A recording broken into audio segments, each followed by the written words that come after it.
முக்கோர் கூட்டணி தேர்தல் பிரச்சாரமாக தூத்துக்குடி மாணவர்கள் முதல்ல திருமண பிரச்சாரம் ஆரம்பித்து கொண்டிருக்கு. இந்த நிகழ்ச்சியில் சிறப்பாக ஏற்பாடு செஞ்சு சமூக நலத்துறை அமைச்சர் டாக்டர் கீதாஜன் அவர்களே மற்றும் இந்த நிகழ்ச்சியில் கலந்து கொண்டிருக்கும் இந்திய கம்யூனிஸ்ட் வட்டக்கலை செயலாளர்கள், மாமன்ற உறுப்பினர், இந்த பெருந்தரில் கலைஞர்களுக்கும் வியாபாரி பெருமக்கள், பத்திரிகையாளர் நண்பர்கள் உங்கள் அனைவருக்கும் வணக்கம். இந்த கூட்டத்தின் நோக்கம் நல்லாவே தெரியும். கிட்டத்தட்ட நம்ம திராவிட முன்னேற்ற கழக தலைவர் முதலமைச்சர் தலைவர்கள் அவர்கள் ஆட்சி அமைந்து தேர்தல் வரப்போகுது. இன்னும் நல்லா பார்த்தீங்கன்னா 23ஆம் தேதி, அடுத்த மாதம் 23ஆம் தேதி தேர்தல். இன்னும் ஒரு 33 நாள் தான் சராசரி இருந்தாலும் அதுக்கு என்னென்ன பணிகள் செய்ய வேண்டும். ஏற்கனவே தமிழக மக்களுக்கு பல்வேறு பணிகள் செய்து முடிச்சாச்சு.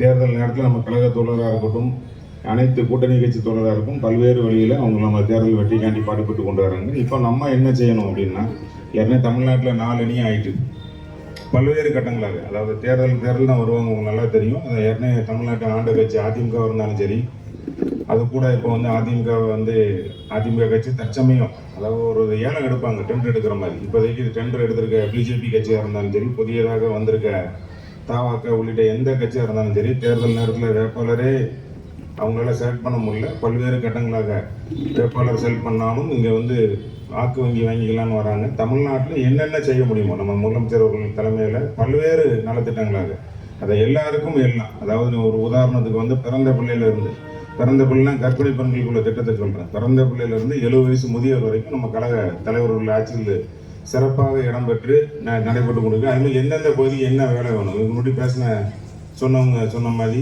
ஆர்வம் இருந்தாலும் அதில் என்ன டெவலப் பண்ணணும், அதுக்குள்ள இன்ஃப்ராஸ்ட்ரக்சர் பண்ணால் மட்டும்தான் எந்த கம்பெனிகளாலும் நம்ம தங்க வைக்க முடியும்.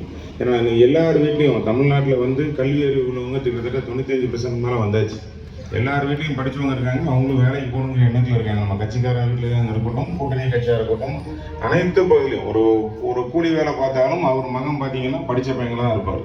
அந்த கடமைக்கு அவங்களுக்கு இன்ஃப்ராஸ்ட்ரக்சர் என்ன பண்ணி கொடுக்கணும், என்ன செய்யணும் அப்படிங்கிறத நோக்கி நம்ம போயிட்டு இருக்கிற வசதி தான் அனைத்துக்கும் திட்டம். ஏன்னா நம்ம கூட்டணி கட்சி எல்லாம் நம்ம முதலமைச்சர் அவர்கள் தலைமையில் ஆட்சி, அடுத்த அமைச்சர் இருக்காங்க, நான் இருக்கேன், இந்த சைடில் நடந்தது. இதை நீங்கள் நல்லா தெரிஞ்சு இந்த வருஷம் பார்த்தீங்கன்னா இந்த தேர்தல் ஒரு வித்தியாசமாக இருக்கும்.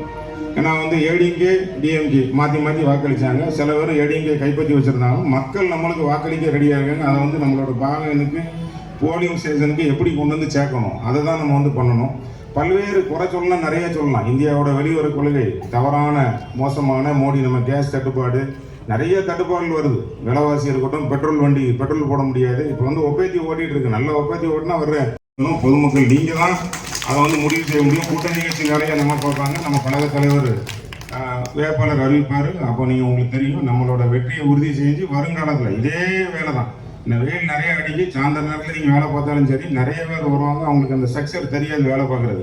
நம்ம தான் முன்மாதிரியாக இருக்கணும். அதில் நீங்கள் அந்த டீ கடையில் பேசுகிறது, இங்கே பேசுகிறதெல்லாம் ஒன்றும் இல்லை. நம்ம வேலை பணி தொடர்ந்துட்டே இருக்கும். வருங்காலத்துக்கு மீண்டும் தமிழ்நாட்டு முதலமைச்சர் அவர்கள் நம்ம கழக தலைவர்களை அமைத்தோம் என்று கூறி வாய்ப்புகளுக்கு நன்றி கூறியிருப்பதே நன்றி, வணக்கம்.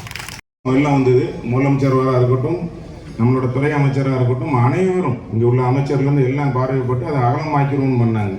ஊருக்குள்ளே வர்ற தண்ணியை நம்ம சுற்றி வெளியே திருப்பிட்டாலும் மக்களோட அகலமாக இருக்கட்டும், பெருமுனை தூத்துக்குடி மக்கள் பாதிக்கக்கூடாதுன்னு அகலப்படுற வேலையை நடக்கும். அதையும் விவரமே தெரியாமல், அதான் முன்னாள் மேயராக இருந்தாலும் சரி, முன்னாள் அமைச்சராக இருந்தாலும் சரி, தவறான கருத்துக்களையும் மக்களிடம் பரப்பி கொண்டு இருக்கிற என்ன சொல்லுன்னு தெரியல. எப்படி நம்ம முதலமைச்சர் அவர்களை குறை சொல்ல முடியாதோ, நம்ம அமைச்சர்களை குறை சொல்ல முடியாதோ ஒரு தவறான கருத்துக்களை எடுத்துக்கொண்டு இருக்கிறாங்க. இதே மாதிரி இதுவரைக்கும் நடைபெற்ற பணிகள் உங்களுக்கு நல்லாவே தெரியும்.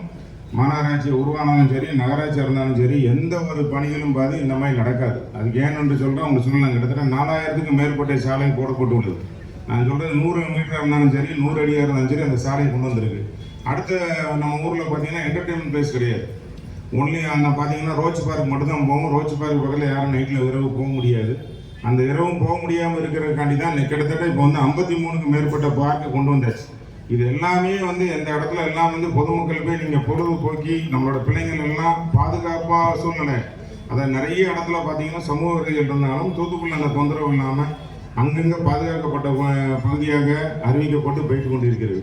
குடிநீர் உங்களுக்கு நல்லாவே தெரியும். 5 நாள் 6 நாள் அந்த குடிநீரை பற்றி பேசுனாங்க. நாங்கள் தான் கொண்டு வந்தோம் அப்படின்ட்டு. இப்போ இன்னொரு விளக்கத்தை சொல்லிடுறேன். திருமண பிரச்சாரத்துன்னு சொல்ல வேண்டியிருக்கு. 4 லைன் 1 2 3 4 கொண்டு வந்தோன்னா ஒரே லைனில் தான் வருது. நிர்வாக சீர்கேடுனால இவ்வளோ நாள் இந்த சரியாக தண்ணி வரல.